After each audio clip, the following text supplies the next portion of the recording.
Assalamualaikum warahmatullahi wabarakatuh. Selamat pagi. Bagaimana kabarnya hari ini?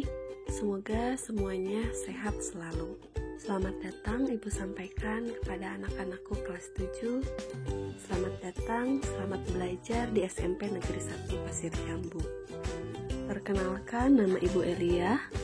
Ibu di sini mengajar seni budaya kelas 8. Namun, khusus untuk hari ini, karena Ibu ingin menyambut anak-anak Ibu kelas 7, maka Ibu akan membawakan materi mengenai pendidikan karakter dan budi pekerti.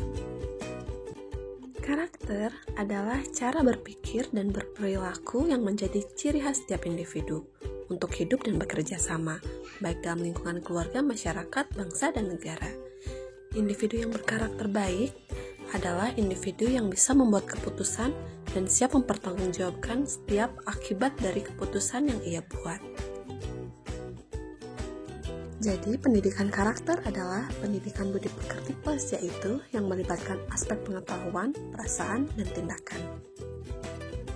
Sesuai dengan tujuan pendidikan nasional, yaitu pembentukan karakter merupakan salah satu tujuan pendidikan nasional yang terdapat dalam pasal 1 Undang-Undang Sisdiknas tahun 2003. Menyatakan bahwa di antara tujuan pendidikan nasional adalah mengembangkan potensi peserta didik untuk memiliki kecerdasan, kepribadian, dan akhlak mulia. Ada 9 pilar karakter yang berasal dari nilai-nilai luhur universal. Kita bahas satu persatu. Yang pertama yaitu karakter cinta Tuhan dan segenap ciptaannya. Contohnya, beribadah sesuai dengan agama dan kepercayaan masing-masing. Ini adalah contoh beribadah umat Islam. Dan salah satu contoh cinta terhadap sesama manusia, yaitu dengan cara penyembelihan hewan kurban. Kenapa? Karena dengan penyembelihan hewan kurban, kita dapat berbagi sesama manusia. Kedua, yaitu kemandirian dan tanggung jawab. Kita lihat contohnya. Contoh yang paling sederhana yaitu bertanggung jawab dengan kebersihan kelas masing-masing. Ketiga, kejujuran atau amanah dan diplomatis. Contoh amanah di sini, salah satunya apabila kita sudah diberi amanah atau kepercayaan untuk mengikuti sebuah lomba, kita harus bersungguh-sungguh agar apa yang ingin kita capai dapat tercapai. Keempat, yaitu hormat dan santun. Salah satu contoh hormat dan santun, kita dapat mencium tangan ibu bapak guru kita, dan apabila berpapasan kita dapat mengucapkan salam. Lalu contoh hormat dan santun yang lain, apabila di dalam kelas kita hendaknya mendengarkan ibu atau bapak yang sedang menjelaskan. Itu salah satu contoh hormat dan santun kepada guru. Kelima yaitu dermawan, suka tolong menolong, dan gotong royong atau kerjasama. Ini contoh gotong royong dalam hal mengerjakan tugas, gotong royong dalam kebersihan, lalu gotong royong tim, dan ini gotong royong kebersihan menjaga lingkungan sekolah. Keenam, percaya diri dan bekerja keras. Ini beberapa contoh kakak kelas kalian yang percaya diri dan berani untuk mengutarakan isi dari cerita buku yang sudah mereka baca. Dan ini contoh pantang menyerah dalam suatu kegiatan, yaitu lomba 17 Agustus. Ketujuh yaitu kepemimpinan dan keadilan.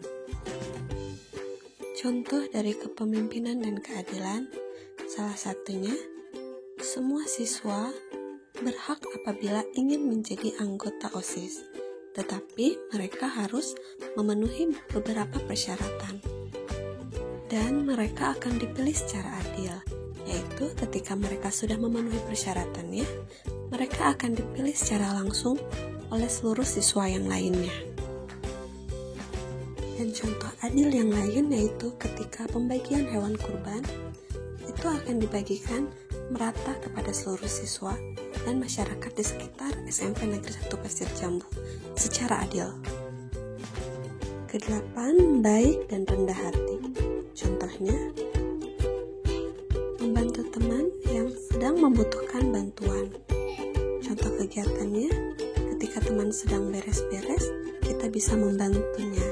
Atau ketika teman sedang memegang hewan kurban, kita juga dapat membantunya. Lalu ketika teman sedang mengerjakan tugas dan ia kesusahan, kita bisa membantunya.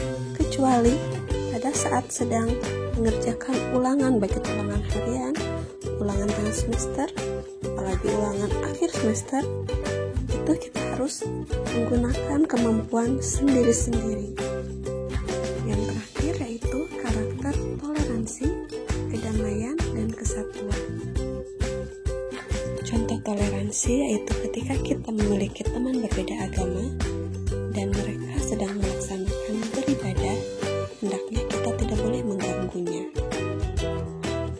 Dan contoh dalam kesatuan yaitu saat mengerjakan tugas yang ditugaskan untuk bekerja sama, kita dapat melakukannya secara bersama-sama agar terjalinnya suatu kesatuan untuk mencapai tujuan yang terbaik.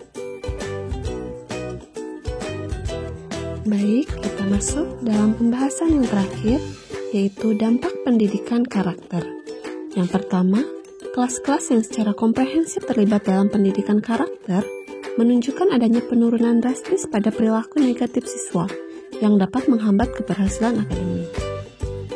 Yang kedua, para remaja yang berkarakter akan terhindar dari masalah-masalah umum yang dihadapi oleh remaja, seperti kenakalan tawuran, narkoba, miras, dan perilaku lainnya. Dan yang ketiga, implementasi pendidikan karakter yang tersusun secara sistematis berdampak positif pada pencapaian akademik. Sekian materi yang bisa Ibu sampaikan mengenai karakter dan budi pekerti. Sekali lagi Ibu ucapkan selamat datang kepada anak-anakku. Selamat datang di SMP Negeri 1 Pasir Jambu. Semoga ini menjadi salah satu langkah kalian untuk menggapai mimpi kalian kelak. Ibu doakan semoga kalian sehat selalu dan kita bisa cepat bertatap muka lagi. Jangan lupa untuk menjaga kesehatan dan selalu berdoa agar pandemi ini segera selesai.